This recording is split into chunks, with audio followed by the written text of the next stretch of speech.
and hoping to finish up our thinking about Isaiah 6, starting in verse 8.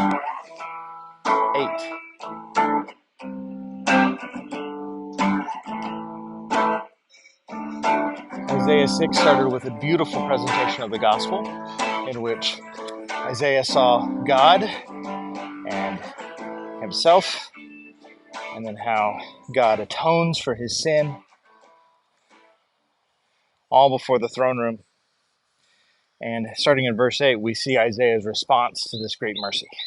Verse 8, Isaiah hears the voice of the Lord saying, "Whom shall I send, and who will go for us?" The Lord has a clear mission in mind, and Isaiah hears the call. Isaiah responds with a very clear response, "Here am I, send me." The gospel's changed Isaiah. He's ready to go. The disturbing part starts when we consider the message that the Lord sends Isaiah with.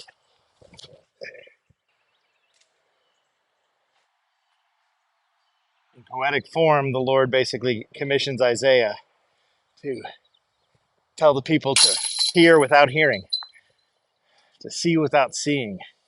Because if they actually heard and actually saw, they'd be healed and be saved. Initial knee-jerk reaction to reading such a hard message is to think that the Lord is encouraging people not to hear.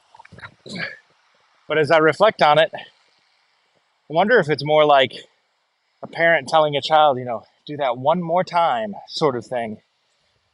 It's like, well, try not listening to me. Let's see how that works for you. I think you can also see Isaiah's discomfort with this message, as he doesn't say I won't do it, but he does say, how long is this the message I have to proclaim? This, hear and don't hear, see and don't see. Because if you heard and saw, you'd be healed. The Lord's response is disheartening because it basically says, you're going to say this until all of Israel has been purged with fire, cities laid waste, and then the remnant burned over again. It's kind of terrifying. I think if I were Isaiah, I'd be incredibly disheartened by this message. Like, oh, tell people not to listen, and then keep doing that until all the cities are laid waste. And if I were Isaiah, I'd be like, Lord, I have to live in those cities. Like, I need to be around these people. But I also think that's a indictment of my human frailness, my lack of faith. Isaiah has seen the glory of the Lord. He knows what it is to be forgiven, like literally just now. And though this feels like a terrible commission, I think his awareness of the holiness of the Lord and his own atonement makes him willing to take on whatever. There is hope in the message because the last line talks about the holy seed or the offspring that's in this twice burned over stump. We don't think of life coming from stumps, and yet we're told that's where the seed or the offspring will be. This sets up a pattern we'll see.